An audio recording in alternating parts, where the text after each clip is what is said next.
Merci de vous joindre à nous et bienvenue à vous. Je suis Jerry Bombi.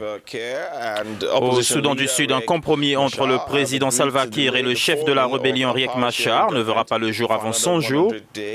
Décision prise à la suite d'un sommet en Ouganda la semaine écoulée. C'est la deuxième fois que l'échéance est repoussée et les citoyens s'inquiètent. Kiir et Machar ont signé un accord de paix en septembre dernier qui exige que toutes les parties, y compris les groupes rebelles, fassent partie d'un gouvernement d'unité qui devrait être formé aujourd'hui. Le traité a été conclu sous la pression des Nations Unies, des États-Unis et des gouvernements régionaux. L'objectif principal est de mettre fin à une guerre civile de 5 ans qui a dévasté le plus jeune pays au monde. Ces 100 jours de pré-transition commencent aujourd'hui, 12 novembre. Et selon le communiqué final de la rencontre du jeudi dernier en Ouganda, la formation de ce gouvernement était initialement prévue en mai, mais elle avait déjà été repoussée une première fois en raison des désaccords sur des questions comme la formation d'une armée unifiée et les frontières des États régionaux au sein du Soudan du Sud. Cependant, la capacité des deux dirigeants Salva Kiir et Riek Machar à mener à bien le processus de paix fait douter plus d'un observateur, Jerry. En effet,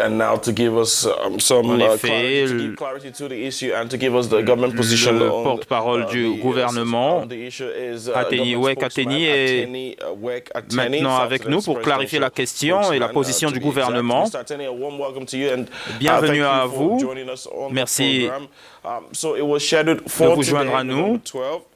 C'était donc prévu aujourd'hui, le 12 novembre, et tout le monde l'attendait avec impatience. Mais nous avons maintenant un autre rapport. Que va-t-il se passer d'ici février 2020? Nouvelle date de formation du gouvernement?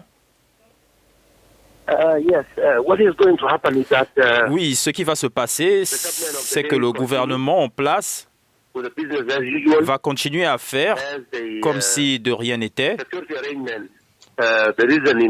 et que les dispositions en matière de sécurité, la raison du report, sont prises en compte.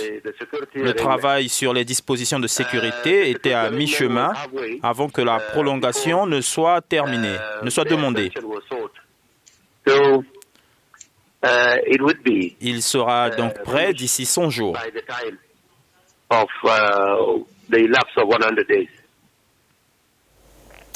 Monsieur Ateni, vous avez eu un an pour former un gouvernement d'union nationale et vous n'y êtes pas parvenu. Et beaucoup se demandent aujourd'hui, est-ce que ces 100 jours pourront changer quelque chose? Et puis aussi, parlez-nous de ces déclarations du camp de Machar qui affirment que le président Salva Kiir a refusé de signer l'accord de paix dont vous avez tant besoin. Dites-nous. Eh bien, le président a donné des instructions pour que les 100 millions de dollars restants soient versés au comité pré-transition afin de renforcer la mise en œuvre de l'accord revitalisé sur le règlement du conflit au Soudan du Sud. Le président n'a pas donné d'échéancier simplement parce que le pays est en difficulté économique et qu'il n'est pas facile de trouver 100 millions de dollars en peu de temps. Le ministère des Finances envisagera donc de payer l'argent.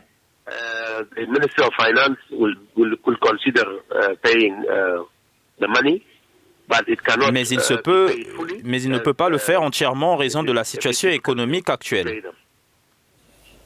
La partie de Riek Machar a accusé le gouvernement de renier délibérément des parties clés de l'accord, y compris les arrangements de sécurité et les frontières des États. Selon certaines informations, le Soudan du Sud recrute des combattants et achète des armes pour se préparer à d'autres conflits. Quelle est la volonté de Djouba de faire en sorte que l'accord de paix fonctionne? Je pense que le gouvernement est plus engagé que toute autre partie. C'est pourquoi il était nécessaire de former le gouvernement d'union nationale le 12 novembre. Comme l'a rappelé le président Salva Kiir. Cette prolongation a été demandée par l'opposition. Si vous parlez de recrutement de troupes, l'armée ne recrute pas. Elle n'organise que les zones de cantonnement, de sorte que toutes les forces soient réunies sous un commandement unifié. Ce sont les forces rebelles qui recrutent afin d'avoir une force plus importante à intégrer dans l'armée nationale. Mais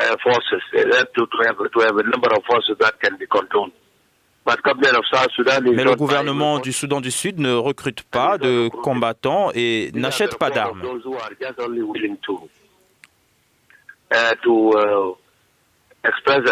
Telles sont les affirmations de ceux qui veulent faire croire que le gouvernement manque d'intérêt pour la paix. Aujourd'hui, M. Ateni, dites-nous de quel type de soutien avez-vous besoin de la part de la communauté internationale ou des acteurs régionaux pour mener à bien ce processus de paix? Nous recherchons tout soutien disponible, qu'il soit moral, financier ou autre. Les arrangements et les préparatifs pré-transition exigent beaucoup d'argent. Et c'est pourquoi le gouvernement du Soudan du Sud n'a pas réussi à payer le solde de 100 millions de dollars avant le 12 novembre.